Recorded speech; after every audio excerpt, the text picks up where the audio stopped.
Hello everyone, a very warm welcome to all of you. Welcome you all in today session. कैसे हैं आप सब? I hope you all must be doing well. So friends, आज का जो session है इसके अंदर मुझे आपके साथ जो जम्मू कश्मीर का जो सेट है 2018 का एजुकेशन सेट, उसके जो क्वेश्चन पेपर है पेपर 3, वो आज मैं आपको डिस्कस करूँगी विद सॉल्यूशंस। हालांकि इसके आंसर की आपको मिल जाएगी इन्हीं के वेबसाइट पे जाके, और आपको कहीं जाने की ज़रूरत नहीं है, मैंने उसका लिंक भी आपको दे दिया है। But the main thing is कि जहाँ मैंने नोटिस किया है कि most of the questions are given in the answer key is not correct. तो उसका क्या करेक्ट आंसर होना चाहिए था और उसके पीछे उसका क्या क्लियर एविडेंस है, तो वो सारी की सारी चीज़ें मैं आपको आज बताने वाली हूँ। तो सेशन को एंड तक ज़रूर देखना। आज का टारगेट है हमारा कि जितने भी आपके क्वेश्चन है 75 जो पेपर 2 के पेपर 3 के अंदर पूछे गए हैं, तो इनको वन बाय वन करके डिटेल में हम डिस्कस करेंगे। और ये लास्ट सेशन है, एग्ज़ाम से पहले मैं अपलोड कर रही हूँ आपके लिए, तो आपके लिए हेल्पफुल होने वाला है। तो चलिए फिर स्टार्ट करते हैं फर्स्ट क्वेश्चन से। सो ये आपका क्वेश्चन पेपर है एजुकेशनशिप का। मैं थोड़ा सा इसको जूम इन कर लेती हूँ ताकि आपको क्लियरली दिख जाए। Okay, so as you can see first question on screen, paper 3 का। सो ये आपको क्वेश्चन दिया हुआ है, ये इसके नीचे इसके कोड दिए हुए ये ऐसे। तो सबसे पहले क्वेश्चन क्या कह रहा है कि इस क्वेश्चन के अंदर आपको मैच करना है। आपने यूनिट फर्स्ट के अंदर थरली डिस्कस करा है अबाउट बुद्धिस्ट एजुकेशन, तो उसी से रिलेटेड ये आपसे क्वेश्चन पूछा गया है रिलेटेड टू बुद्धिस्ट एजुकेशन। तो इसके अंदर आपको बताना है मैच करके कि सेरेमनी ऑफ इनिशियल ऑर्डिनेशन क्या है या सेरेमनी ऑफ फाइनल ऑर्डिनेशन क्या है। अपर गारमेंट जो हम यूज़ करते हैं, स्टूडेंट के द्वारा जो यूज़ किया जाता है, उसको क्या कहा जाता है, और लोअर गारमेंट जो फाइबर से बना होता है उसको क्या कहा जाता है। So the right answer of this question should be A. A is the right answer of this question. तो अकॉर्डिंग टू द आंसर की ये भी आंसर एकदम करेक्ट है। ये आपका क्वेश्चन एकदम करेक्ट है अकॉर्डिंग टू आंसर की। वहाँ पे भी ए दिया है, यहाँ पर भी आपका ए होगा। सी, सेरेमनी जो हम इनिशियल ऑर्डिनेशन में हम परफॉर्म करते हैं, तो उस सेरेमनी को यहाँ पे पबजा कहा जाता है। अब थोड़ा सा डिटेल में डिस्कस कर लेते हैं एग्जैक्टली कि पबजा है क्या। सो यहाँ आ जाओ, इसको डिस्कस करते हैं पबजा सेरेमनी के अकॉर्डिंग। तो इसका लास्ट टाइम पे एज समझना बहुत इंपॉर्टेंट है।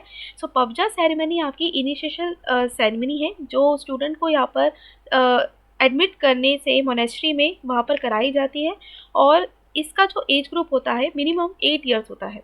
इसके अलावा आपका जो नेक्स्ट क्वेश्चन क्या कह रहा था इसके अंदर, सेरेमनी ऑफ फाइनल ऑर्डिनेशन। जो फाइनल ऑर्डिनेशन के अंदर जो सेरेमनी परफॉर्म करी जा रही है, तो उसको क्या कहा जा रहा है, उपसंपदा सेरेमनी। एक ऐसी ceremony after the pabbajja ceremony education को कंटिन्यू करने के लिए 12 ईयर्स इसका एज ग्रुप होता है।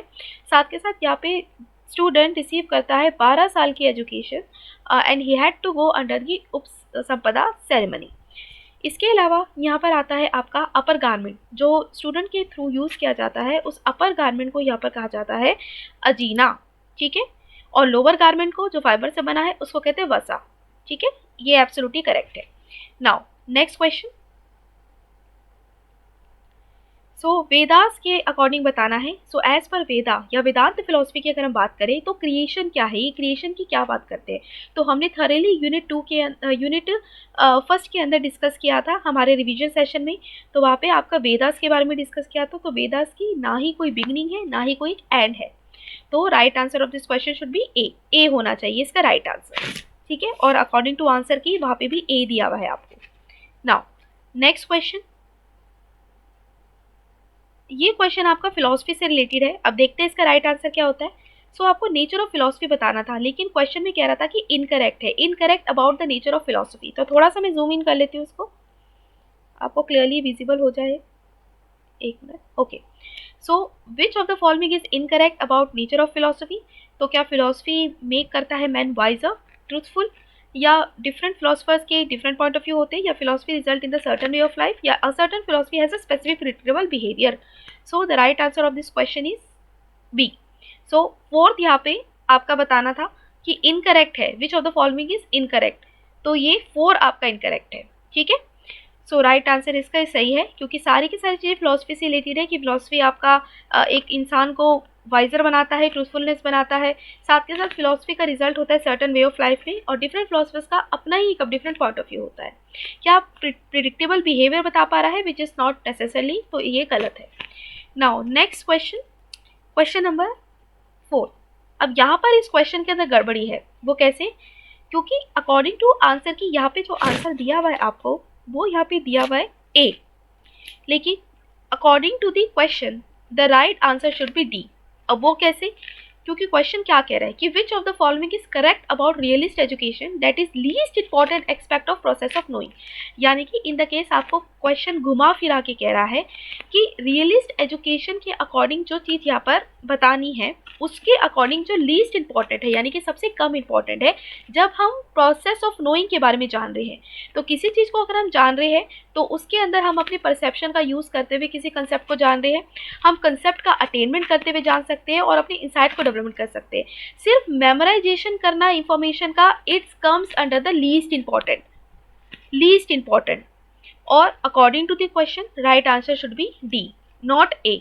परसेप्शन रीऑर्गेनाइजेशन यानी कि सबसे ज़्यादा इंपॉर्टेंट। अगर मैं परसेप्चुअल ऑर्गेनाइजेशन का कंसेप्ट देखूँ अकॉर्डिंग टू यूनिट 3 जिसके अंदर आपको यहाँ पे परसेप्शन ऑर्गेनाइजेशन के बारे में बताया है कि एक इंडिविजुअल किस तरीके से अपनी परसेप्शन यहाँ पे बना रहा है, तो चीज़ों को कैसे इंटरप्रेट कर रहा है, कैसे ऑर्गेनाइज कर रहा है अपनी इंफॉर्मेशन को, कैसे अपनी चीज़ों को यहाँ पर गेन कर पा रहा है, कितने स्टिमुलाई उसको मिल रहे हैं, उसको सिलेक्टिवली तरीके से वो यहाँ पे सिलेक्ट कर पा रहा है, कॉन्शियसली उसके साथ डील कर रहा है। तो ये सारी चीज़ें उसके अंदर आती है, ऑर्गेनाइज करना, परसेप्शन रीऑर्गेनाइजेशन करना, साथ के साथ इसके अंदर हम सिलेक्ट करते हैं, इंटरप्रेट करते हैं। लेकिन जो नहीं आता आपके प्रोसेस ऑफ नोइंग के अंदर वो इंफॉर्मेशन जिसको हम लीस्ट इंपॉर्टेंस दे रहे हैं, मेमोरेबल यानी कि चीज़ों को रटने वाला कंसेप्ट, तो वो आपका कम है। Memorisation of information is comes under the least important. So the right answer of this question should be D. इसके अलावा नेक्स्ट क्वेश्चन देखते हैं। अब इस क्वेश्चन का आंसर भी उन्होंने गलत लिखा हुआ है। अगर हम मैच करते हैं तो शांति निकेतन आपका डायरेक्टली रिलेट करता है किसके साथ, यहाँ पर टैगोर जी के साथ। तो शांति निकेतन का कंसेप्ट हमने डिस्कस किया था टैगोर जी के साथ, तो मैं आपको फुल एविडेंस के साथ दिखा देती हूँ जो हमने डिस्कस किया रविंद्रनाथ टैगोर जी। सो रविंद्रनाथ टैगोर जी के जो रिलेटेड है आपका वो आ जाता है यहाँ पर, ये देखिए it was called the Shanti Niketan. So Shanti Niketan directly related है आपका टैगोर जी से, क्योंकि रविंद्रनाथ टैगोर जी के जो फादर थे उन्होंने एक आश्रम को फाउंड किया था बोलपुर में जिसको यहाँ पे शांति निकेतन कहा जाता था। लेकिन अकॉर्डिंग टू आंसर की यहाँ पर जो आंसर इन्होंने मेंशन किया है वो यहाँ पे करा है डी, वो यहाँ पे क्या कह रहा है डी, जो कि बिल्कुल भी हरगिज नहीं हो सकता, क्योंकि शांति निकेतन का कंसेप्ट विवेकानंद से रिलेटेड नहीं है, टैगोर जी से रिलेटेड है। So according to the right answer जो होना चाहिए वो होना चाहिए यहाँ पे ए आंसर होना चाहिए। इसके अलावा बेसिक एजुकेशन महात्मा गांधी से रिलेटेड है, इंटेग्रल एजुकेशन आपके अरबिंदो जी से रिलेटेड है और स्पेशल एजुकेशन आपकी विवेकानंद फिलॉसफी से रिलेटेड है। ठीक है, तो अकॉर्डिंग टू आंसर की यहाँ पर आंसर गलत है, तो यहाँ पे आंसर जो राइट होगा वो आपका ए होगा। नेक्स्ट क्वेश्चन मैं आपको दोनों बताते जा रही हूँ कि कौन सा सही है कौन सा गलत है। अब यहाँ पर देखो क्वेश्चन नंबर 6, ये एब्सोल्युटली करेक्ट है अकॉर्डिंग टू आंसर की। सो रिपब्लिक की जो आपकी बुक है ये प्लेटो ने, सोफी ने जो इन्होंने लिखा है, सोफी की अगर हम बात करें सो सोफी का यहाँ पर फर्स्ट आएगा रूसो, पेडागोजिक क्रीड जो डायरेक्टली रिलेटेड है आपका डीवी से, और दास कैपिटल आपका रिलेटेड है कार्ल मार्क्स से। So right answer of this question should be B which is absolutely correct. अब इनके बुक्स के भी देख लेना मैच करते हुए। Now next question, as per Indian Vedanta philosophy, Vedanta philosophy के अकॉर्डिंग यहाँ पे 6 तरीके के वेदांगस होते हैं और 4 तरीके के उपावेदस होते हैं। सो अकॉर्डिंग टू आंसर की राइट आंसर यहाँ पे डी दिया है विच इज़ एब्सोल्युटली करेक्ट, क्योंकि यहाँ पर अगर हम देखें सो मैं आपको पूरा इन्फॉर्मेशन दिखा देती हूँ कि 6 तरीके के वेदांगास कौन से हैं और 4 तरीके के उपवेदास कौन से हैं। तो यहाँ पर आ जाओ आप, इसको ये देखो सी, यहाँ पर वेदांगास के बारे में बात करें सो वेदांगास आपका, थोड़ा सा मैं जूम इन कर लेती हूँ,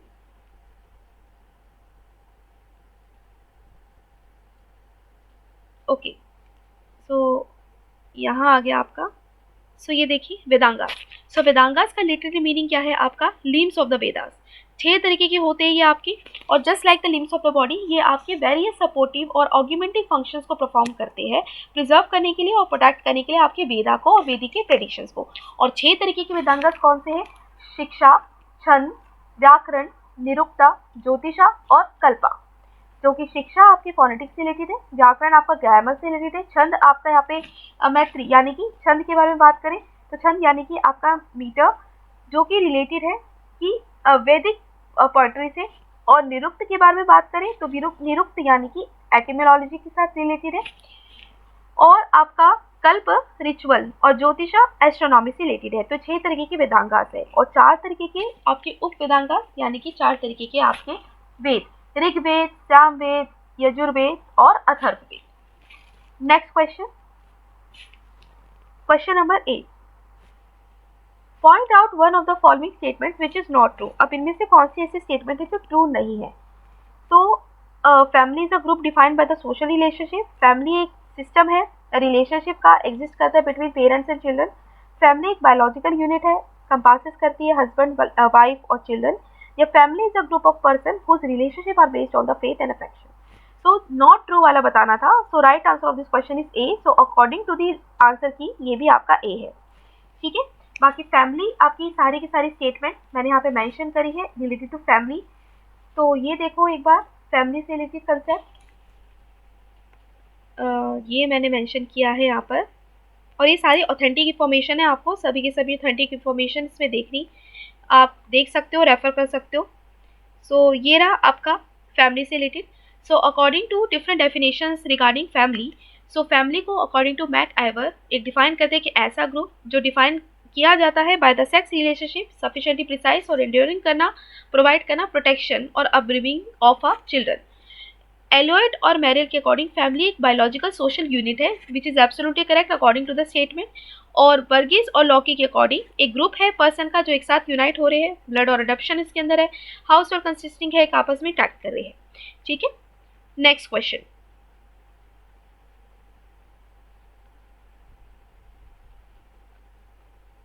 okay so next question, question number 9, which one of the following differences between custom and habit is not correct. अब कौन सा इसमें डिफरेंस करेक्ट नहीं है कस्टम और हैबिट में से। So custom has a great social significance या habit is more personal importance. Custom is socially recognise, habit is not socially recognise.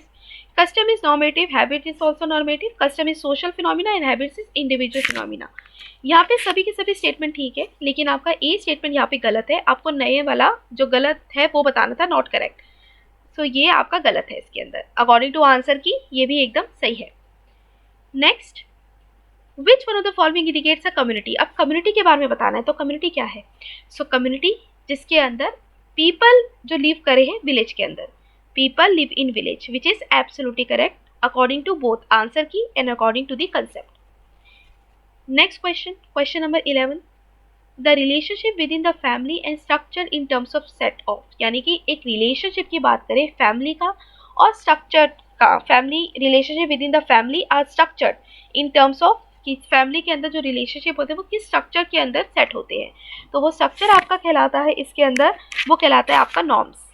ठीक है, नेक्स्ट क्वेश्चन, अब ये क्वेश्चन था, इसके अंदर आपको पैसेज को रीड करना था और आंसर देना था। तो अगर आप जब भी इस तरीके के अगर आपका एग्ज़ाम होने वाला है, आपको ऐसा पैसेज आए, तो उसके अंदर ध्यान रखना कि जब भी हम ये पैसेज को सॉल्व करते हैं तो फर्स्ट हम पहले क्वेश्चन की तरफ देखते हैं कि एग्जैक्टली क्वेश्चन क्या कह रहा है, फिर उसी से रिलेटेड कीवर्ड को या उस कंसेप्चुअल अंडरस्टैंडिंग के साथ हम अपने पैसेज के अंदर वो कीवर्ड ढूंढने की कोशिश करते हैं, उस हिसाब से आंसर करते हैं। तो यहाँ पर अगर देखा जाए अ टीचर में क्या कह रहा है ये, what is the important most important rate required for a teacher. तो टीचर के लिए सबसे मोस्ट इंपॉर्टेंट रेट क्या होना चाहिए, तो इसके अकॉर्डिंग आपको आंसर करना है। सो छोटा सा पैराग्राफ है, ये किसकी बात कर रहा है कि the teacher may not have ready answer to all the question posed by the students in a class. On occasion when his or her scholarship is challenged, he or she has to graciously accept his or her inability rather than attempting to put a facet of superiority. यानी कि teacher की concept के बारे में बात कर रहे हैं कि जरूरी नहीं है कि हमेशा ही टीचर के पास हर एक क्वेश्चन का सही आंसर हो। तो उस हिसाब से यहाँ पर कहा गया है कि टीचर को उस कंडीशन में अपनी इनएबिलिटी को एक्सेप्ट करना चाहिए ग्रेशियसली तरीके से, रादर देन कि अपनी सुपियोरिटी दिखाते हुए। तो अकॉर्डिंग टू अगर मोस्ट इंपॉर्टेंट रेट कहे जाए तो वो आपका मोस्ट इंपॉर्टेंट रेट होगा कि टीचर यहाँ पे क्या कर रही है, टीचर यहाँ पर जेन्युइननेस को दिखा रही है कि टीचर यहाँ पे जेन्युइन है, तो ये आपका ट्रेट आता है करेक्ट।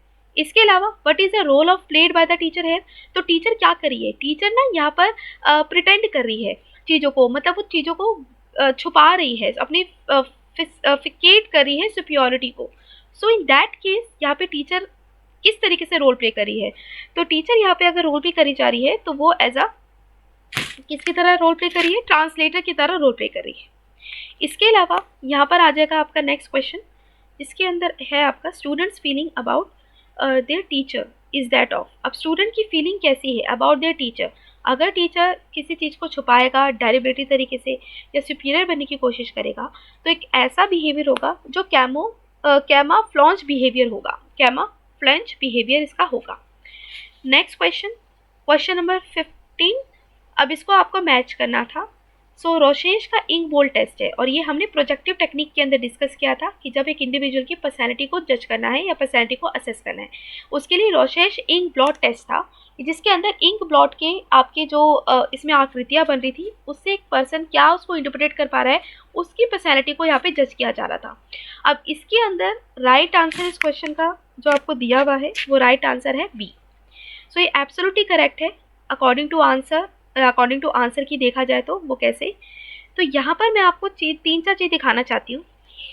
सो सबसे पहले आता है आपका ये जो जितनी भी आप देख रहे हो रोशेश इंक ब्लॉट टेस्ट के अंदर, लोकेशन, डिटर्मिनेंट्स, कंटेंट, पॉपुलर और ओरिजिनल्स, ये सभी के सभी कहलाते हैं आपके projective techniques Rorschach ink blot test के अंदर।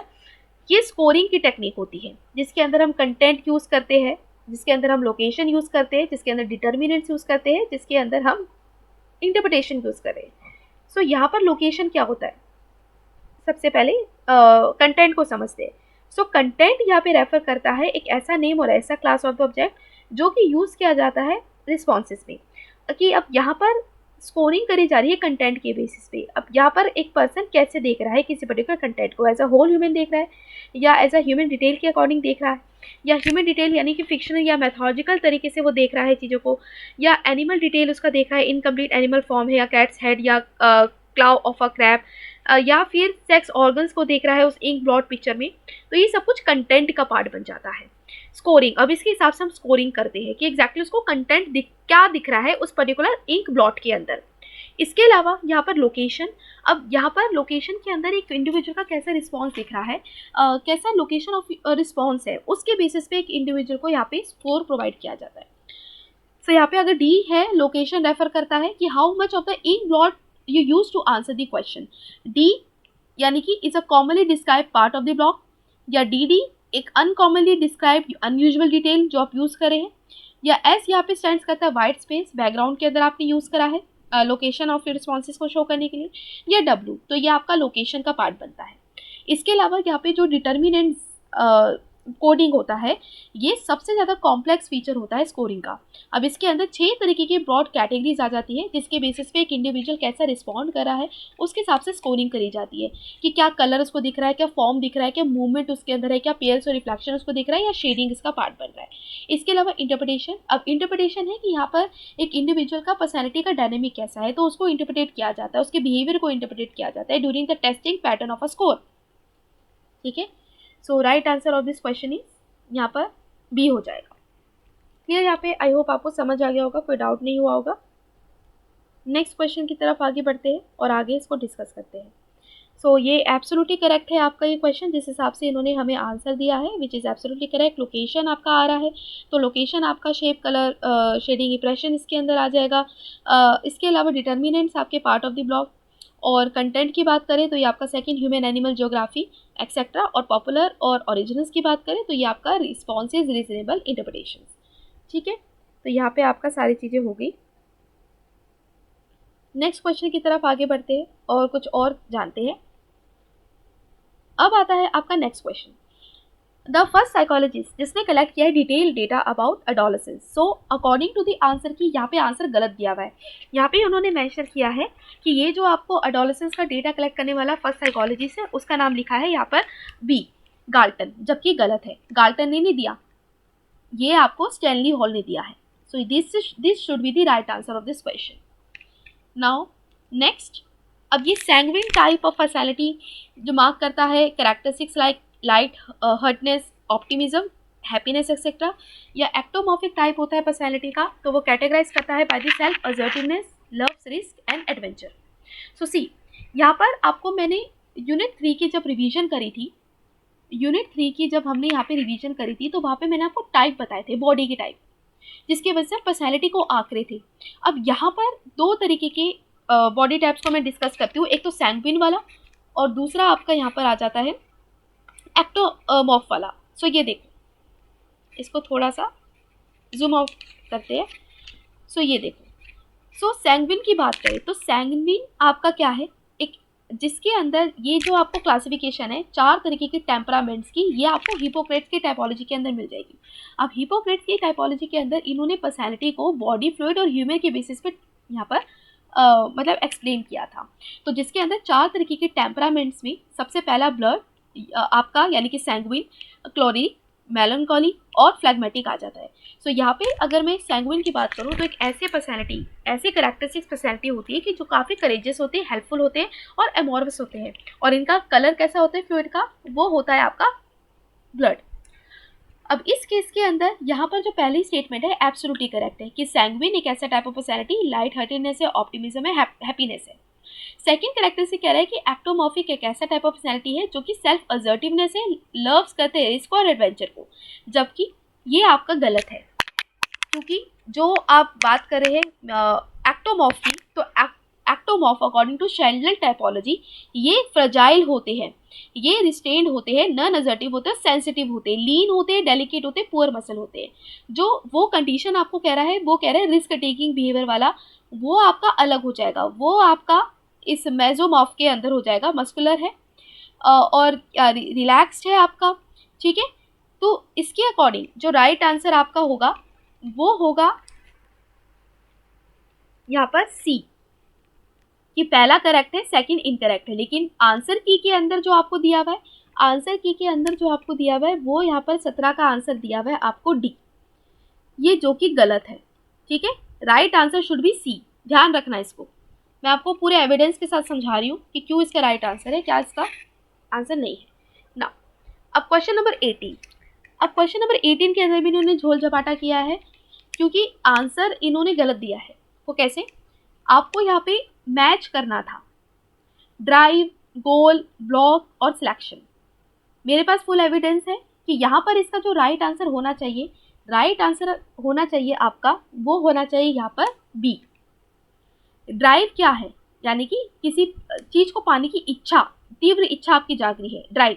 तो ड्राइव यानी कि अगर मैं according to trial and error वाला कंसेप्ट देखूं तो उसके अंदर यहाँ पर ड्राइव की बात करी गई।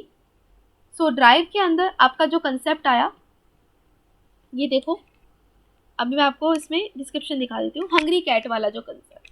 सो हंग्री कैट का अगर मैं एग्जांपल दूँ तो उसके अंदर यहाँ पर आपका जो आया ड्राइव, यानी कि हंगर जो इंटेंसिफाइड है by the sight of food, कि फूड को देखते हुए एकदम से उसको खाने की इच्छा जागी। तो the cat was hungry was intensified by the sight of the food. So ये यहाँ पे आना चाहिए था, लेकिन आंसर की के अकॉर्डिंग इसका आंसर क्या दिया हुआ है, ए दिया हुआ है, ठीक है। सो यहाँ पर ड्राइव क्या है, कैट को जब यहाँ पर हंग्री है, intensified by the sight of food. Goal क्या है, गोल उसको है obtain the food by getting the out of the box, कि उस बॉक्स से, उस चैम्बर से निकल कर बाहर जाए और उस खाने को ले। ब्लॉक क्या है, ब्लॉक एक ऐसी कंडीशन जब वो क्लोज डोर के अंदर फंसी हुई है। और सिलेक्शन करना, यानी कि कैट रिकॉग्नाइज करती है करेक्ट वे कैसे मैनिपुलेट किया जाता है लैच को और कैसे उस डोर से बाहर निकला जाए। So right answer of this question should be आपका सेकेंड, ना कि ए।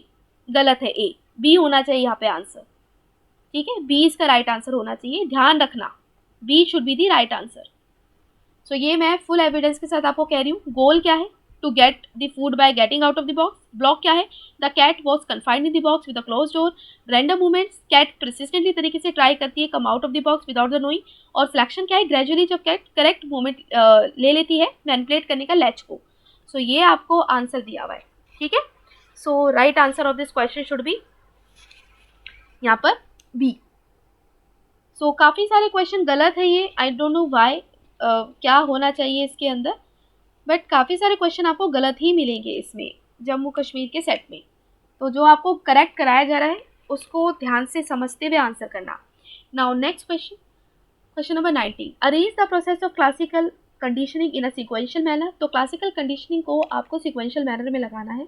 सो यहाँ पर भी आपको आंसर गलत दिया हुआ है, अकॉर्डिंग टू आंसर की यहाँ पे डी दिया हुआ है, लेकिन वैसे जो आंसर यहाँ पर होना चाहिए वो होना चाहिए यहाँ पे सी। वो कैसे? क्योंकि सबसे पहले आप अनकंडीशनल स्टिमुलस होता है जो अनकंडीशनल रिस्पॉन्स जनरेट करता है, यानी कि बिफोर कंडीशन। आपको पता है हमने जो कंडीशनिंग की बात करी थी, तो हम पैब्लो को आ जाते हैं यहाँ पर। सो ये रहा पैब्लो की कंडीशनिंग। सो बिफोर कंडीशनिंग क्या होता है? अनकंडीशन रिस्पॉन्स आपका होता है और अनकंडीशन स्टिमुलस, तो ये आपका पहला आना चाहिए। नेक्स्ट क्या कह रहा है यहाँ पर? सो नेक्स्ट स्टेप पे जो होना चाहिए अकॉर्डिंग टू राइट आंसर 19 का, वो होना चाहिए आपका स्टेप थर्ड, कि जब कंडीशन स्टिमुलस फॉलो करे बाय अनकंडीशन स्टिमुलस, यानी कि जब कंडीशन स्टिमुलस बेल के साथ जब हम अनकंडीशन स्टिमुलस को फॉलो करें तो वो आपका एमिट करेगा अनकंडीशन रिस्पॉन्स को। तो ये कंडीशन आपको दी हुई है, ये कंडीशन, ये आपका सेकेंड आना चाहिए। ये ड्यूरिंग द कंडीशन सिचुएशन है कि जब हमने जब कंडीशन स्टिमुलस को अनकंडीशन स्टिमुलस के साथ फॉलो करवाया, ऐड कराया, तो उसका यहाँ पे अनकंडीशन रिस्पॉन्स निकला। तो यानी कि ये आपका नेक्स्ट स्टेप में आना चाहिए, तो स्टेप थर्ड आना चाहिए। फिर स्टेप सेकेंड कि कंडीशन स्टिमुलस एमिट करेगा कंडीशन रिस्पॉन्स को। सो यहाँ पे right answer of this question should be यहाँ पे थर्ड होना चाहिए, ना कि फोर्थ होना चाहिए। ठीक है, समझ आ गया? तो फुल एविडेंस के साथ ये करा रही हूँ मैं।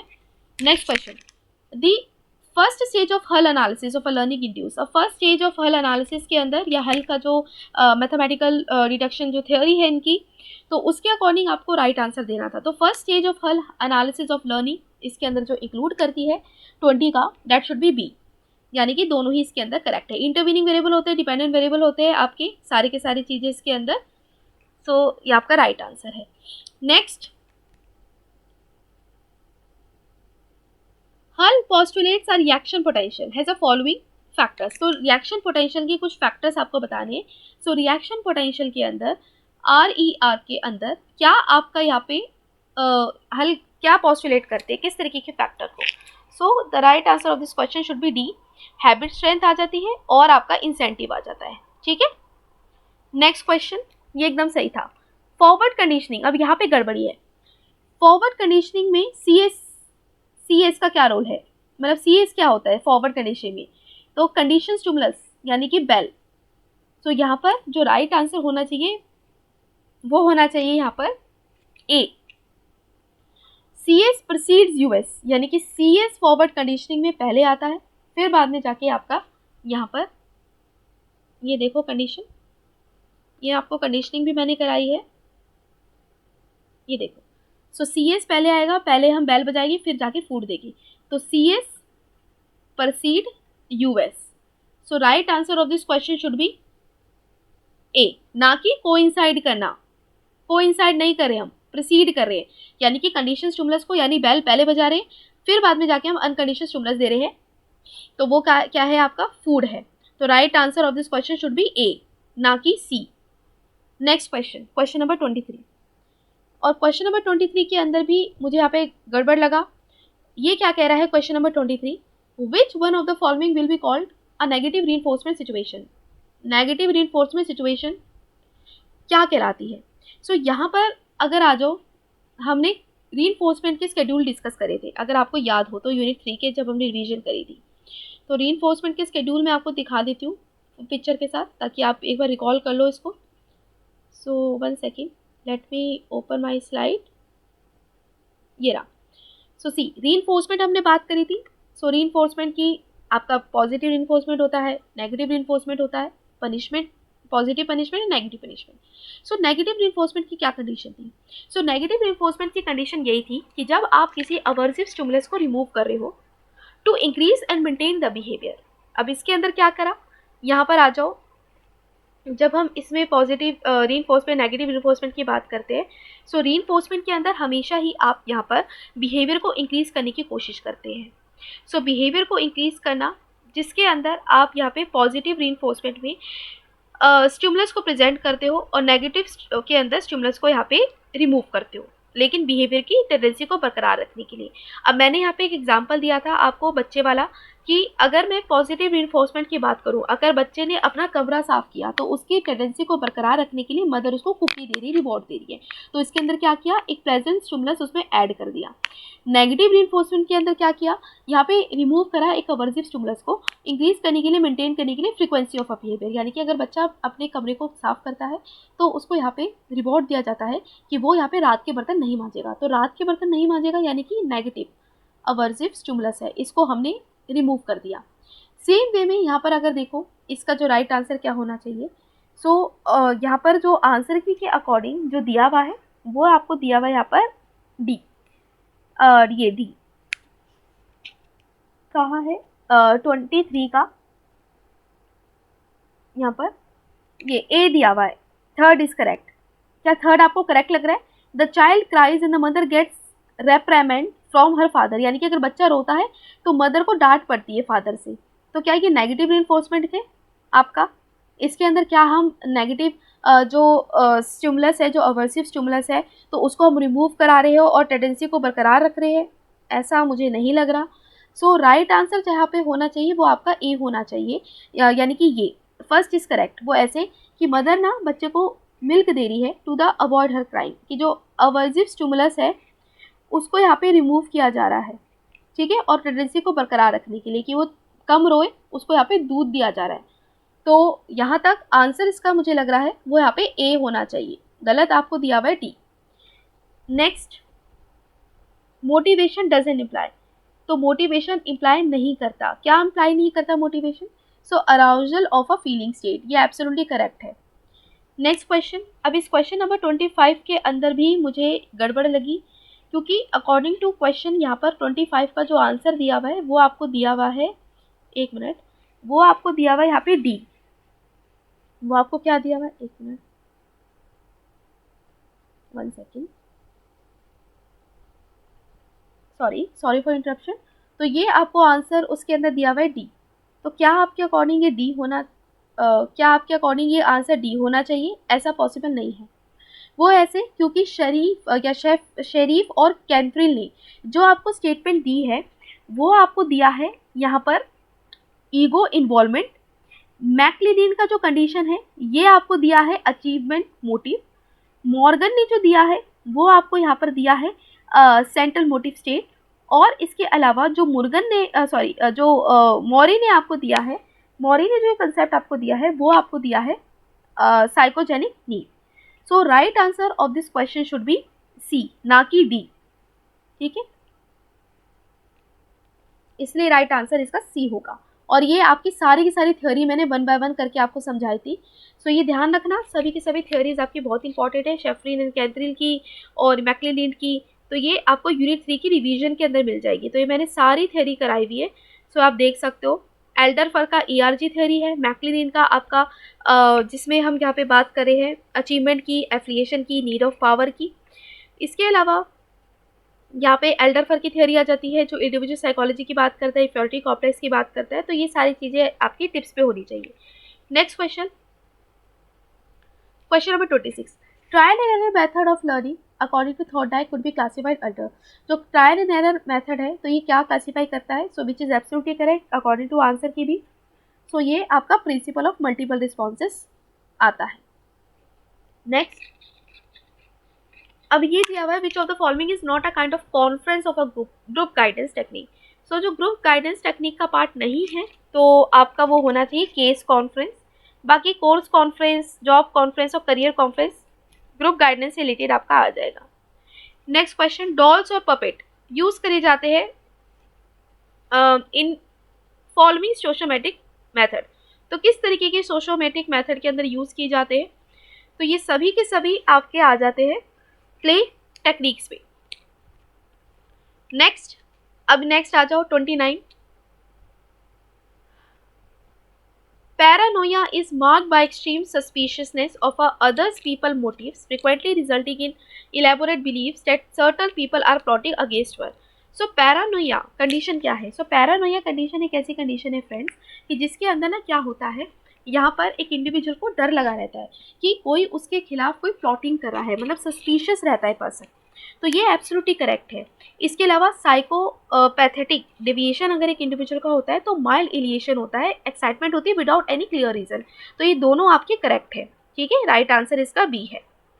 नेक्स्ट, ये क्वेश्चन का आंसर क्या होगा, ये देखो, अगर वन वेरिएबल आपका इंटरवल स्केल है और दूसरा वेरिएबल आपका डाइकोटोमस स्केल है, तो यानी कि आपका इस वाला जो वेरिएबल अगर आप देखोगे, ये आंसर की के अंदर दिया हुआ है प्रोडक्ट मोमेंट, लेकिन इस प्रोडक्ट मोमेंट के अंदर, प्रोडक्ट मोमेंट कोरिलेशन के अंदर दोनों ही वेरिएबल आपके कॉन्टिन्यूअस होते हैं। एक कॉन्टिन्यूअस होना और एक डाइकोटोमस होना वो आपका पॉइंट बाय सीरियल के अंदर आता है। So the right answer of this question should be B, not सी।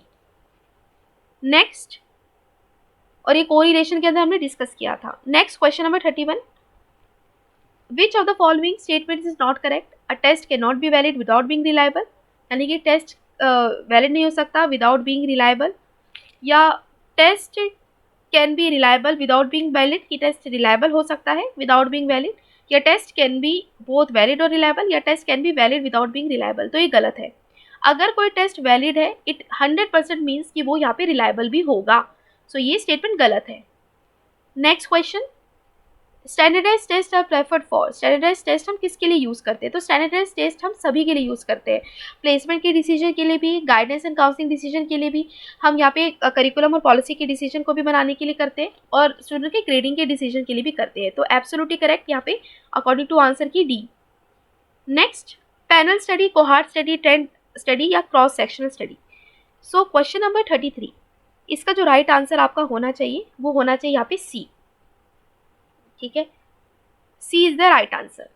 सो यहाँ पे पैनल स्टडी है आपकी। सो पैनल स्टडी में हम क्या कर रहे हैं, सो पैनल स्टडी के अंदर हम एग्जामिन कर रहे हैं सेम पीपल को over the time. Cohort study के अंदर हम बात करें तो कोहार्ट स्टडी आपका आ जाएगा कि जब हम यहाँ पर ऐसी पॉपुलेशन को स्टडी कर रहे हैं जो सब पॉपुलेशन है with a common defined characteristics over the period of time. Trend analysis की बात करें तो ये आपका आ जाता है एग्जामिन करना चेंजेस पॉपुलेशन के अंदर विद इन द पॉपुलेशन, और क्रॉस सेक्शन के अंदर कलेक्ट करना data sample at one point of time. So ये एकदम ठीक है।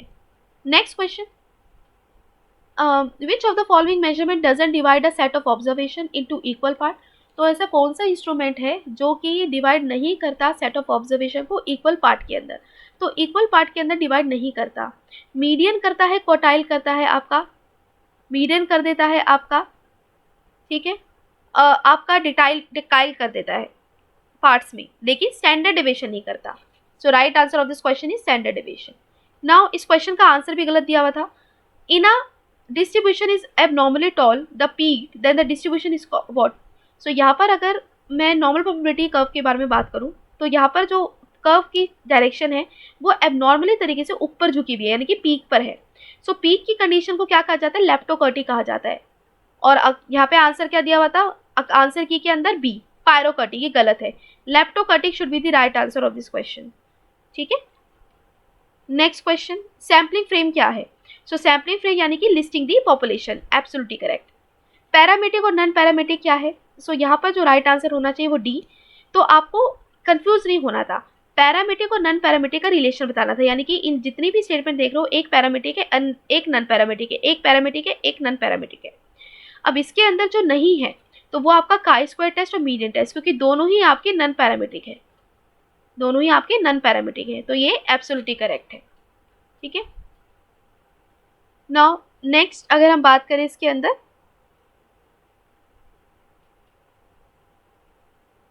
Match the following. अब इसको 38 को मैच करना है और उसके हिसाब से आपको आंसर करना है। यहाँ पर 1 second,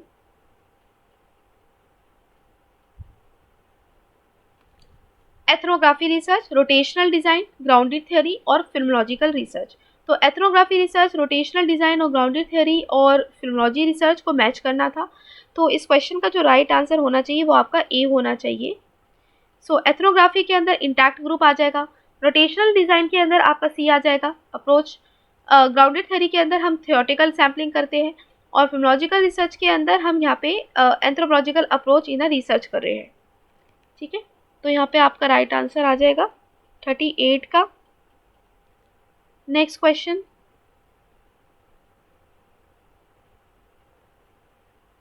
which of the following statement are correct, इनमें से कौन सी स्टेटमेंट यहाँ पे करेक्ट है वो बताना है।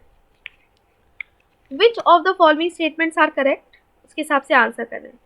So measurement depends upon evaluation. Evaluation is an act or process that allow to make judgment. या sound evaluation is based upon the result of accurate या relevant measurement.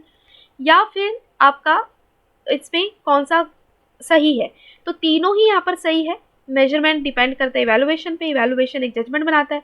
अभी आज हमने मॉर्निंग में क्वेश्चन डिस्कस किया था ऐसा सा, और साउंड इवैल्यूएशन आपका पार्ट बनता है। So absolutely correct D. Now next question, match करना है एक तरफ आपको evaluation with the interpretation given by Harriet and Talmage. So the right answer of this question should be 40 का, वो होना चाहिए आपका यहाँ पे ए। सो टैलमेज के अकॉर्डिंग यहाँ पर अगर हम बात करें इवैल्यूएशन का इंटरप्रिटेशन की, तो इवैल्यूएशन विद इंटरप्रिटेशन का कंसेप्ट आपको हैरियट टैलमेज ने दिया है, जिसके अंदर गुडनेस और अप्रोप्रिएटनेस ऑफ द करिकुलम किससे रिलेट करता है, डिसीजन वैल्यू। रेलेवेंट कैसा है आपका ऑडियंस ग्रुप, ये आपका रिलेट करता है इंस्ट्रूमेंटल की value. Is it better to existing curriculum, क्या क्या ये बेटर है अब आपका जो एग्जिस्टिंग करिकुलम, तो उसको चेक करने के लिए आइडिएशनल वैल्यू होती है। और बेस्ट वे क्या है आइडियल्स ऑफ द ग्रुप का, तो वो आपका हम कंपेयर करते हैं। Now next, identify the correct statement from the following, तो करेक्ट स्टेटमेंट आपको बतानी है 41 का आंसर। सो करेक्ट स्टेटमेंट आपका यही होना चाहिए कि आपका सेकंड करेक्ट है और फर्स्ट इनकरेक्ट है, क्योंकि साइंटिफिक मॉडल के टाबा और टेलर और साइलर ये नहीं आता, ठीक है। तो ये गलत है आपका, क्योंकि हिल्डा टाबा का जो मॉडल है ये आपका सोशल मॉडल का पार्ट बनता है, ठीक है। सो ये गलत है, बाकी आपका सही है। सो सेकंड इज करेक्ट और first is incorrect. Next, it is not possible to improve the program with this evaluation, कि जब भी हम प्रोग्राम की इम्प्रूवमेंट की बात करें तो उसके बिना पॉसिबल ही नहीं है, तो पॉसिबल ही नहीं है फॉर्मेटिव के बिना। So formative is the right answer. Now अब इसको अरेंज करना है इवैल्यूएशन को, इसको अरेंज करते हुए आपको आंसर करना है। So the right answer of this question number 43 should be B. B होना चाहिए इसका राइट आंसर। कि यहाँ पर सबसे पहले क्या करना, आप फॉर्मुलेट करना, डिफाइन करना एजुकेशन के ऑब्जेक्टिव को, उसके बेसिस क्रिएट करना एक्सपीरियंसेस को, लर्निंग एक्सपीरियंसेस को, और लास्ट में जाके इवैल्यूएट करना क्या बिहेवियरल चेंजेस आए हैं। सो ये एब्सोल्युटली करेक्ट है। नेक्स्ट क्वेश्चन, अब इसका जो क्वेश्चन नंबर 44 का ना आंसर गलत दिया हुआ है। मैंने आपको यूनिट 2 के अंदर और यूनिट 4 के अंदर रिवीजन में थर्ली डिस्कस किया था national curriculum framework for teacher education 2009, और जिसका मेन लाइन थी प्रोफेशनल और ह्यूमन टीचर। ये आंसर होना चाहिए डी, ना कि आपका इसमें जो आंसर दिया हुआ है अकॉर्डिंग टू आंसर की वो ए गलत है। यहाँ पे 2009 के अकॉर्डिंग यहाँ पे फोकस किस पे, टीचर को क्या बनाना, प्रोफेशनल बनाना और ह्यूमन टीचर बनाना। आप उसका वो स्लोगन भी देख सकते हैं, प्रोफेशनल ह्यूमन टीचर वाला। सो 2009 के according right answer of this question should be D, ना कि A. Next question, which of the following technique tools combination is correct, कौन सा टेक्निक्स और टूल ऑफ कम्बिनेशन यहाँ पे करेक्ट है। सो यहाँ पे जो राइट आंसर इस क्वेश्चन का है करेक्ट बताना है। सो वो आपका यहाँ पर होना चाहिए, हालांकि इसके दो आंसर बन रहे हैं।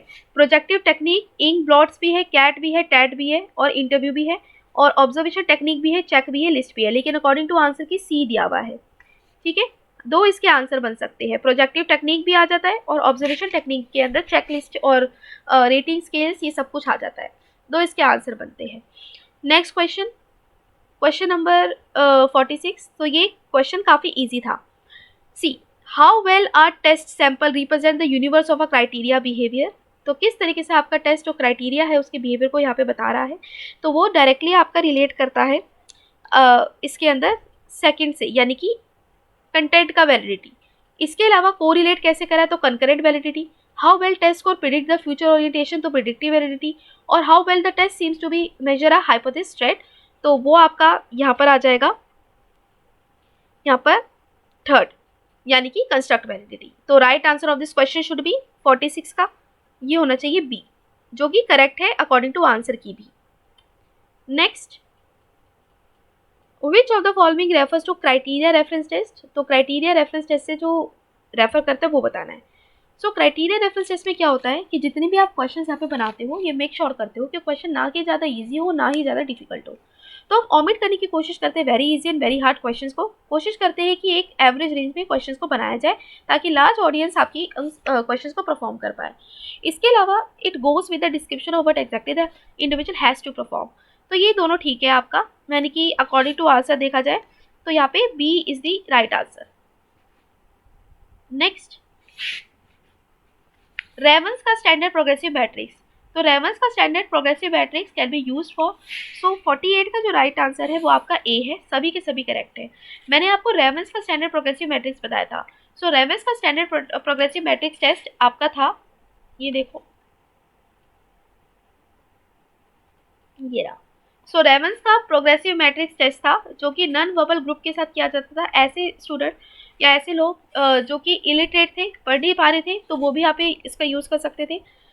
इसके अंदर कुछ आइटम्स को यहाँ पे प्रेजेंट किया जाता था, उसके बेसिस पे यहाँ पे विजुअली तरीके से ज्योमेट्रिक डिज़ाइन को वो देखते थे और म्यूजिक पीस को वहाँ पे लगाते थे। तो ये आपका यूज़ करते थे, जिसके अंदर colour progressive matrix, standard progressive matrix और एडवांस प्रोग्रेसिव मैट्रिक्स का यूज़ किया जाता था। हर एक एज ग्रुप इसके अंदर आ सकता था, सबके लिए हम प्रेफर कर सकते थे इसको। सो राइट आंसर इसका ए होना चाहिए। ठीक है, नाउ नेक्स्ट, ये जो next question, question number 49, among the direct या different types of objective test item if selection type items test recognizing ability, यानी कि अब एक ऐसा ऑब्जेक्टिव टेस्ट हम बना रहे हैं जिसके अंदर सिलेक्शन टाइप वाले क्वेश्चन हमने लिए हैं और वो किसके ऊपर बेस्ड है, रिकॉग्नाइजिंग एबिलिटी के बेसिस पे। तो यहाँ पर आइटम्स का क्या सप्लाई करता है, तो वो रिकॉलिंग की एबिलिटी को सप्लाई करता है, which is absolutely correct. Now next question. अब इस क्वेश्चन के अंदर फ्रेंड्स जो आंसर के अंदर है डी दिया हुआ है, डी दिया हुआ है, लेकिन मुझे ये किसी भी तरीके से डी नहीं लगा, गलत है ये, डी तो हो ही नहीं सकता। ये देखो एक मिनट,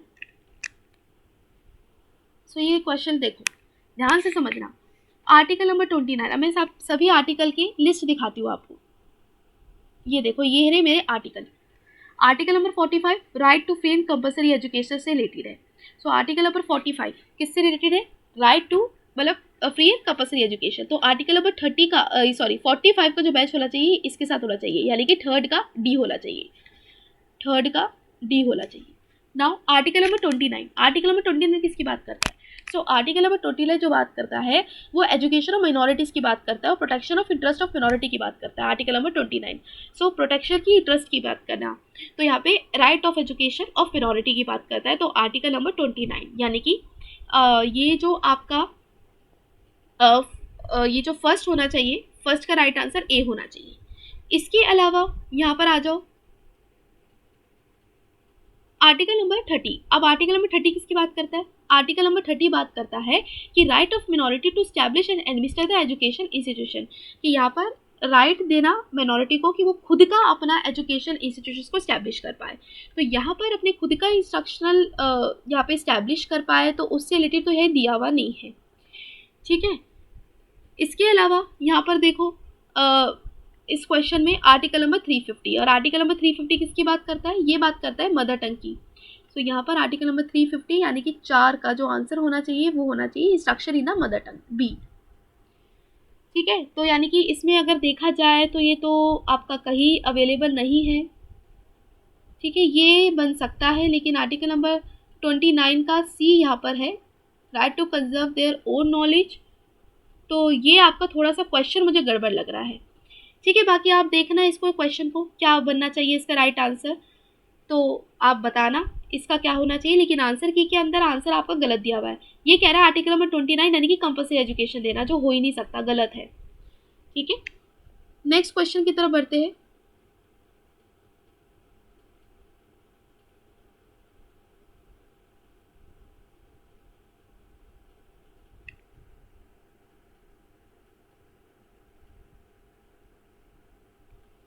अगर फिर भी क्वेश्चन नंबर 50 का बनता, सो ये बन सकता था यहाँ पर सी वाला, लेकिन इसके अंदर भी प्रॉब्लमेटिक है क्योंकि 2 ठीक है और 2 यहाँ पर गड़बड़ लग रहा है।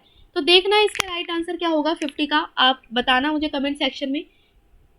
जो मैंने आपको अभी बताया है 3 का डी, फर्स्ट का ए, फोर्थ का बी और लिस्ट के साथ, तो आप मुझे थोड़ा सा बताना इसमें। Now next question, the important function of a local education board in USA is, जो मतलब इंपॉर्टेंट फंक्शन क्या होता है लोकल एजुकेशन बोर्ड का यूएसए में, तो फिक्सिंग करना नॉर्म्स के बारे में और स्टैंडर्ड करना असेसमेंट को, ये आपका राइट आंसर है। Now next question, which of the following is not recommendation of Kothari commission related to vocational education. So Kothari commission में यहाँ पे रिलेट वोकेशनल एजुकेशन की बात की थी। सो कोठारी कमीशन ने आपको वोकेशनल एजुकेशन की बात करते हुए क्या कहा है वो बताना है, और इसमें से जो रिलेटेड नहीं है, सो जो नहीं रिलेटेड है वो आपका आ जाएगा ए, कि लिंकिंग करना education given to the institution with production, ये गलत है। रीचेंज करना है पैटर्न ऑफ एजुकेशन को, वोकेशन नीड लेकर आनी, अपॉर्चुनिटी प्रोवाइड करनी है डिसएडवांटेज चिल्ड्रन को, और प्री वोकेशन नेचर लेकर आना है, ना कि लिंकिंग करना है, गलत है। नेक्स्ट क्वेश्चन पर्ट के बारे में बताया है। सो पर्ट का साइकिल में डिस्कस किया था और ये आपका एब्सोल्युटली करेक्ट है। करेक्ट आपको बेसिक स्टेप बता रहे थे पर्ट के। पर्ट क्या है आपका, प्रोजेक्ट इवैल्यूएशन रिव्यू टेक्निक या प्रोग्राम इवैल्यूएशन रिव्यू टेक्निक की बात करते हैं। पर्ट का जो कंसेप्ट है आपका, तो उसके अंदर राइट आंसर आपको जो दिया हुआ है 53 का, वो यहाँ पे आपको डी दिया हुआ है, वो आपका करेक्ट है। डिफाइन करना ऑब्जेक्टिव को, फिर हम प्रिपेयर करते हैं वर्क के ब्रेकडाउन को, फिर हम टाइम का एस्टिमेशन लेते हैं और नेटवर्क का डिज़ाइन बना देते हैं, करेक्ट है। नाउ ये क्वेश्चन है क्वेश्चन नंबर 54। सो एक बार देखो इसको, ऑब्जेक्टिव क्या होता है, गोल क्या होता है, मिशन क्या होता है और स्ट्रैटेजी क्या होती है। सो जब मैं ऑब्जेक्टिव के बारे में बात करती हूँ, सो वैसे इसका जो राइट आंसर आपको दिया हुआ है, ये क्वेश्चन नंबर कितना है 54। सो 54 का राइट आंसर आपको बी दिया हुआ है, ठीक है, बी दिया हुआ है। और वो कैसे, यहाँ से मिलाओ चलो। ऑब्जेक्टिव क्या होता है, ऑब्जेक्टिव यानी कि big issue in the long time. हमारा तभी तो ऑर्गेनाइजेशन में कोई बिग इशू चल रहा है तो उसके ऊपर काम करना है, तो आपका जो ऑब्जेक्टिव है वो ऐसा ना इशू कंसिडर कर रहे हैं जो लॉन्गर टाइम से चल रहा है, उसी पर हमें वर्क करना है। जब मैं गोल की बात करती हूँ, तो गोल क्या है मेरा, गोल यानी कि आपका एक ब्रॉड व्यू ऑर्गेनाइजेशन का जो होना चाहिए, विच आउट टू बी। इसके अलावा मिशन क्या है, एक ऐसी स्ट्रैटेजी अपनाना कि उसको हमें हर हालत में अचीव करना है। और स्ट्रैटेजी क्या है, एक defined measurable result with in achieve a stated time, एक इस तरीके से अचीव करना सॉरी इस तरीके से अचीव करना कि with in a specific time framework वो आपको मिल जाए। सो गलत, मतलब ये एकदम सही है। So right answer of this question should be B. Next question number 55, the purpose of operation blackboard. अब इसके अंदर भी इन्होंने कहानी लिख दी है, गलत दिया हुआ है। वो कैसे, मैंने आपको ऑपरेशन ब्लैक बोर्ड के बारे में समझाया था। तो ऑपरेशन ब्लैक बोर्ड का मेन मकसद क्या था कि यहाँ पे प्रोवाइड करना है minimum essential facility primary school को, ना कि प्रोवाइड करना है ब्लैक बोर्ड। और आंसर की के अंदर 55 का जो लिखा हुआ था वो डी दिया हुआ था, गलत है, सी होना चाहिए। और मैं आपको यहाँ पे दिखा देती हूँ, इसके अंदर ये देखो, ये रहा, ये DEP भी आ गया, ये रहा। सो ऑपरेशन ब्लैक बोर्ड एक सेंट्रली फंडेड प्रोग्राम था जो 1987 में लॉन्च किया गया था after 1986 Rajiv Gandhi national education policy. मेन मकसद क्या था कि मिनिमम रिक्वायरमेंट प्रोवाइड करना, नेसेसरी सर्विसेज प्रोवाइड करना, minimum required necessary services provide करना प्राइमरी स्कूल्स को। So right answer of this question should be C, ना कि डी।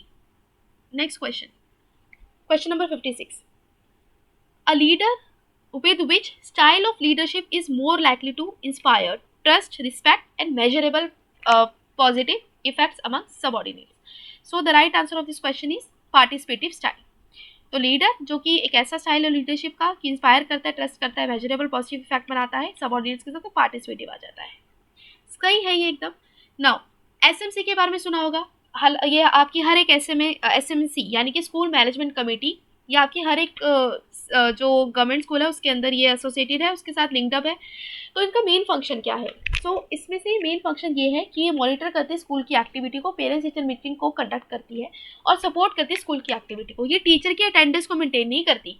सो नॉट करेक्ट वाला बताना था, तो ये आपका राइट आंसर है ना। IGNOU launch on educational channel in the year. So IGNOU ने यहाँ पे लॉन्च किया था एजुकेशन चैनल 2000 साल में। तो क्या था, तो ज्ञान दर्शन था। अकॉर्डिंग टू आंसर की भी एकदम ठीक है। Now the latest curriculum framework for school education is composite Andhra Pradesh was initiated in. तो लेटेस्ट करिकुलम फ्रेमवर्क जो स्कूल एजुकेशन के लिए बनाया गया है, आंध्र प्रदेश ने इनिशिएट किया है, तो वो आपका 2014 में किया है। नेक्स्ट अब ये आपका टीचर एजुकेशन मॉडल से रिलेटेड है, मैंने आपको 11 मॉडल कराए थे, उनमें से आपका मॉडल है। तो रिचर्ड सचमैन का या कार्ल रोजर का या हिल्टा टाबा का आपको मैच करना है। सो यहाँ से एक को भी मैच करोगे तो आंसर आ जाएगा। तो right answer of this question is B, क्योंकि हमें पता है कार्ल रोजर का नॉन डायरेक्टिव मॉडल है। इसके अलावा रिचर्ड सचमैन का जो मॉडल आपका आता है वो इंक्वायरी ट्रेनिंग मॉडल आता है। हिल्टा टाबा का जो मॉडल आता है वो आपका यहाँ पे inductive thinking.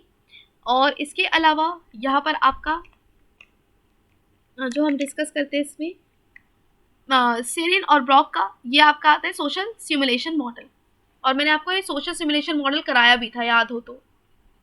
Next, which statement about electronic white board is not true. अब इनमें से कौन सी स्टेटमेंट करेक्ट नहीं है। हालांकि आंसर जो दिया हुआ है इसके अंदर वो आपको बी दिया हुआ है, ठीक है, लेकिन आप भी सोचो इसमें नहीं ट्रू वो बताना था। So to use an electronic whiteboard with a computer you need a projector, यानी कि जो व्हाइट बोर्ड क्लासरूम के अंदर हम यूज करते हैं ना, तो उसके लिए हमें प्रोजेक्टर की जरूरत पड़ती है। You don't need to use a included pen, if you wish you can write on the blackboard with your finger. तो ये तो टेक्नोलॉजी होती है, ये गलत कैसे होगी। अगर आपने व्हाइट बोर्ड को यूज किया होगा तो वहाँ पर मतलब जो अंदर ही उसका जो पेन है वो इनबिल्ट होता है, तो उसको आप टच करने से या फिंगर करने से तो वो चलने लग जाता है।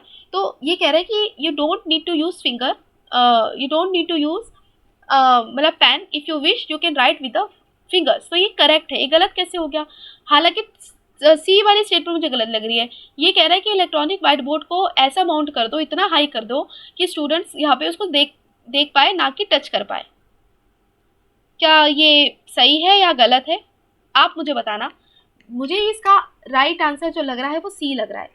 क्या इतना, अगर क्लासरूम के अंदर अगर हम व्हाइट बोर्ड करते हैं तो इतना हाई कर दो कि मतलब स्टूडेंट्स को देख पाए या उसको टच नहीं कर पाए, ऐसा तो पॉसिबल नहीं है। अगर टीचर को कोई एक्टिविटी बच्चे को सिखानी है व्हाइट बोर्ड के ऊपर या कुछ टच करवा के उसको सिखाना है तो उसके मतलब उसकी रीच में तो होना चाहिए। आप इतना ऊंचा कर दोगे तो वो कैसे उसकी तरफ पहुंच पाएगा, टच ही नहीं कर पाएगा, तो कैसे उसका पर्पस सॉल्व होगा। तो सी नहीं होना चाहिए, ठीक है।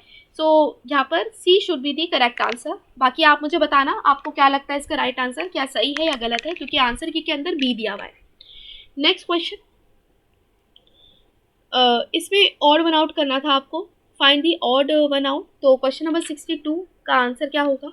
सो क्वेश्चन नंबर 62 का जो आंसर होना चाहिए मेरे हिसाब से वो होना चाहिए सी, क्लासरूम मीटिंग मॉडल। ऐसा जो मॉडल इसका आता नहीं है इसके अंदर। बाकी social inquiry model, zero predictions model और सिनेप्टिक्स मॉडल, ये सबको टीचिंग मॉडल के पार्ट है, टीचर एजुकेशन मॉडल है ये सारे।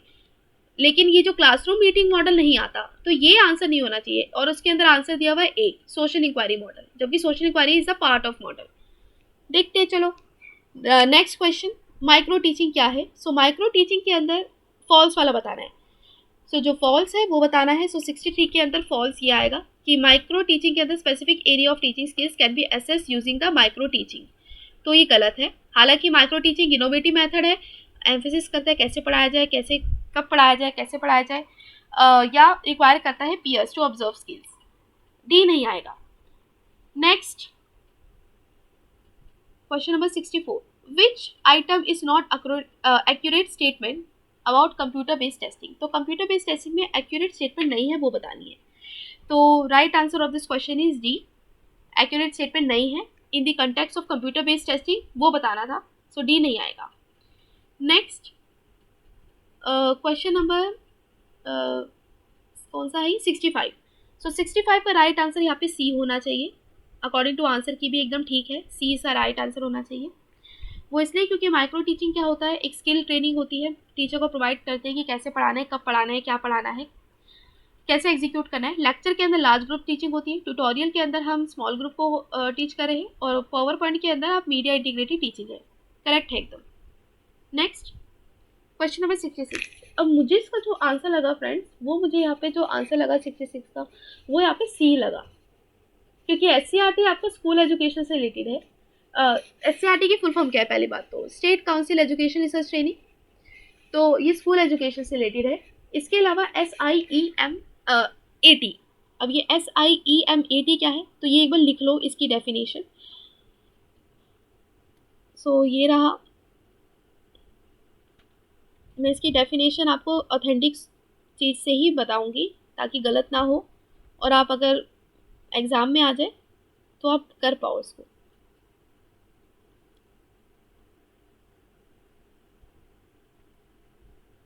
तो इसकी फुल फॉर्म देख लेते हैं एग्जैक्टली कि ये है क्या एग्जैक्टली आपका। सो ये जो SEMAT है, इसका फुल फॉर्म है state institute for educational management.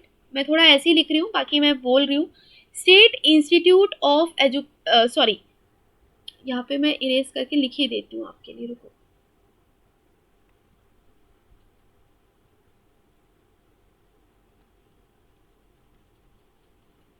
सो इसकी फुल फॉर्म है state institute for educational management and training. और इसका काम क्या है? इसका जो काम है फ्रेंड्स, वो काम है इसका, ये एक ऐसा देहरादून या उत्तराखंड के अंदर रिकॉग्नाइज्ड इंस्टीट्यूट या कॉलेज है जिसका मेन मकसद आपका, अगर फंक्शंस की बात करें तो फंक्शन इसका ये है कि ये आपको इम्पार्ट करता है कॉम्प्रिहेंसिव मैनेजमेंट ट्रेनिंग। उसको ट्रेनिंग को मैनेजरियल लेवल के एजुकेशन सेक्टर में अलग लेवल तक पहुंचाने के लिए और इनोवेटिव और एक्सपेरिमेंटल प्रोग्राम को लेने के लिए एजुकेशन के सेक्टर में, साथ के साथ ये रिसर्च को और मैनेजमेंट को भी प्रमोट करता है। तो हालांकि मतलब अगर देखा जाए तो एजुकेशन एडमिनिस्ट्रेशन इसका आना चाहिए राइट आंसर, और SCERT स्कूल एजुकेशन से रिलेटेड होना चाहिए। इसके अलावा B यानी कि 4 और A यानी कि 3 ये आंसर बनना चाहिए इसका। इसके अलावा डाइट क्या है? डाइट आपका प्राइमरी लेवल टीचर ट्रेनिंग है, और CTE क्या है? आपका सेकेंडरी लेवल टीचर एजुकेशन है। So right answer of this question should be C, ना कि आपका A। A गलत है, जो A आंसर की में दिया हुआ है। Next question number 67। तो क्वेश्चन नंबर 67 ना फ्रेंड्स, दोनों ही इनकरेक्ट है। पैराप्लिया क्या इंडिकेट करता है? तो पैराप्लिया यानी कि लैग्स का मोटर इम्पेयरमेंट आपकी खत्म हो जाना, आप मोटर इम्पेयरमेंट आ जाना, लैग्स का काम करना बंद हो जाना। और पैराप्लिया के अंदर आपका ये कंडीशन आ जाती है। हेमीफिलिया रेफर करता है कि आपका आधा हिस्सा ये खराब हो जाता है, ठीक है, आधा हिस्सा आपका खराब हो जाता है। इसमें कह रहा है हेमीफिलिया रेफर करता है major involvement leg with less severe involvement with the arm, गलत है, ये भी गलत है। इसके अलावा आपका राइट आंसर A होना चाहिए, दोनों ही इनकरेक्ट है, ठीक है। सिर्फ ब्लैक ओनली में नहीं होता, हैंड्स में भी हो जाता है। नेक्स्ट मैच करना था, सो ये मैं मैच करके आंसर बता देती हूँ, इसको देख लेना ध्यान से। सो question number 68, match the following. So question number 68 का राइट आंसर D है कि प्लानिंग करना, लोकेट करना स्पेशल प्रोग्राम को स्कूल बिल्डिंग में विद अ रेगुलर प्रोग्राम। तो हम क्या कर रहे हैं, हम यहाँ पे क्या करने की कोशिश करें, फिजिकल इंटीग्रेशन करने की बात करें।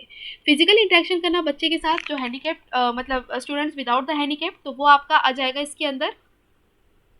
Second, societal integration, using school resources simultaneously handicapped और विदाउट हैंडीकैप, तो वो आपका सोशल इंटीग्रेशन। और प्लानिंग करना, मेक करना हैंडीकैप को वर्क कर पाए यहाँ पर, तो इमोशनल इंटीग्रेशन। नेक्स्ट, सो यहाँ पर जो मसल्स के बारे में बात करी जा रही है, एक माइलोमैग्नोसिली रेफर करता है protrusion of a spinal lining spinal cord और नर्व। तो ये आपका क्वेश्चन नंबर 69 एकदम करेक्ट है। माइलो मैग्नोसिली ये मैंने करवाया था आपको यूनिट 10 के रिवीजन में, ध्यान रखना। तो ये ऐसी कंडीशन है कि प्रोस्टिट्यूशन हो जाए स्पाइनल कॉर्ड का और नर्व रूट का। ये जो एथॉइड जो कंडीशन है ना, इसके अंदर मसल्स की बात करी गई है सेरेब्रल पल्सी की, तो इसके अंदर टेंस नहीं बनते, जबकि ये मतलब इनवॉलेंट्री बन जाते हैं, इनवॉलेंट्री मूवमेंट होने लग जाती है, तो ये गलत है, ठीक है। So right answer of this question is A। Next, the range of intelligence question for educable mentally retarded is। so range बतानी है educable mentally retarded की इसके अंदर। so range of intelligent question for educable mentally retarded is what यहाँ पर, so वो है आपका 40 to 54। अब मैं इसका एविडेंस दिखा देती हूँ।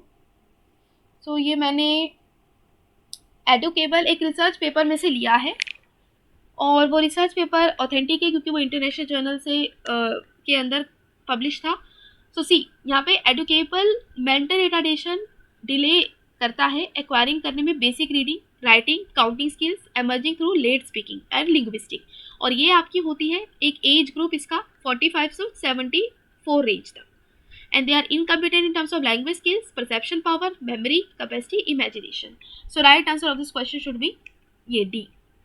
Next, एक supervisor ने wants to use all the intelligence of all the faculty member and will apply to its establishment of a faculty structure as well as a solution of a problem. So example किसका है? Democratic organization का.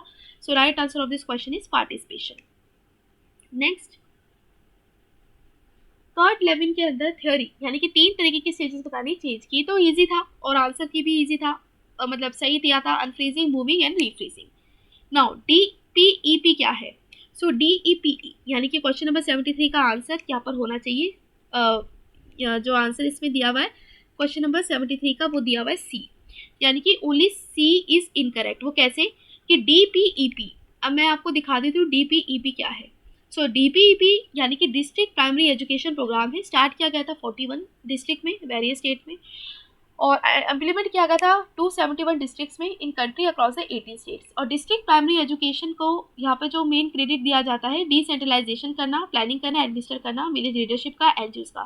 Focus करता है capacity of the teacher by providing the workshops, साथ के साथ administrative capacity building करता है. ठीक है, यहाँ पर इनकरेक्ट बता रहा था, थर्ड इसके अंदर इनकरेक्ट है.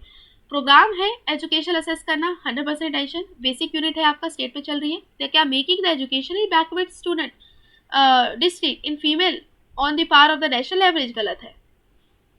नेक्स्ट, अब इसको बैच करा था, सिंपल सा, काफ़ी इजी क्वेश्चन था ये. एटैक्सिया, अथॉरिटीज, स्पेसिटी और ट्रेवर, ये सभी यूनिट टेल किया तो मैंने कराई है. सो एटैक्सिया एक ऐसी कंडीशन है जो कि डील करती है आपकी सेरेब्रम से सब कॉर्टिकल. इसके अलावा एथॉरिटीज की कंडीशन है कि जिसके अंदर बेसल ग्लैंडिया हो जाए, एक्स्ट्रा पैरामेडिकल ट्रैक्ट हो जाए. स्पेसिसिटी वाला जो कंसेप्ट है ये आपका मोटर कॉर्टेक्स या पैरामेडिकल ट्रैक्ट, और ट्रेवर आपका basal. Next, question number 75. Some children can visualize all the objects either black or white due to this visual impairment. So कुछ ऐसे बच्चे होते हैं जो विजुअलाइज कर सकते हैं सभी के सभी ऑब्जेक्ट को, या तो ब्लैक या तो white, due to its visual impairment.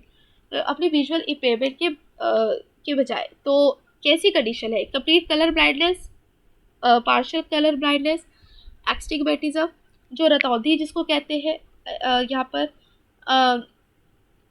Astigmatism. Astigmatism के अंदर तो आपकी अलग कंडीशन थी. So complete colour blindness, partial colour blindness, और अकॉर्डिंग टू आंसर के यहाँ पे डी दिया हुआ है, शॉर्ट साइटेडनेस. ठीक है, सो ये आपके थे सभी के सभी चीज़ें. और हाँ, रतौंधी आपकी ज़ेरोफथैलेमिया थी, ध्यान रखना, ज़ेरोफथैलेमिया रतौंधी आपकी थी. ठीक है, सो ये आपकी कंडीशन आपको दी हुई है.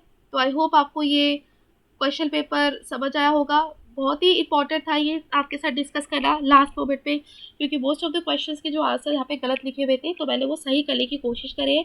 बाकी आपको कमेंट सेक्शन में बताना मुझे ज़रूर कि आपको जो मैंने सही करके आंसर आपको बताए हैं विद एविडेंसेस, विद कीवर्ड्स, तो आपको वो कैसे लगे और आपका कैसा रिस्पॉन्स रहा. और अगर कोई डाउट होता है तो प्लीज़ मेरे साथ शेयर करना. अगर आपको ये भी लग रहा है कि इसका आंसर ये होना चाहिए, ये नहीं होना चाहिए, तो प्लीज़ मुझे उसका जो कीवर्ड के साथ बताना कि क्यों उसका आंसर होना चाहिए. ठीक है, और अगर कोई डाउट होता है तो प्लीज़ मुझे यहाँ पे रेफर करना, और कुछ डाउट है तो प्लीज़ पूछना. बाकी सेशन को जरूर लाइक करना, शेयर करना, सब्सक्राइब करना मेरे चैनल को. अगर आप न्यू है तो अपने फ्रेंड्स के साथ भी जरूर शेयर करना. And all the best for your exam. कल आपका एग्जाम है तो उसके लिए अच्छे से तैयारी करके जाना और अपने एग्जाम के अंदर बेस्ट देना. So thank you so much everyone. Stay blessed, keep learning, keep growing.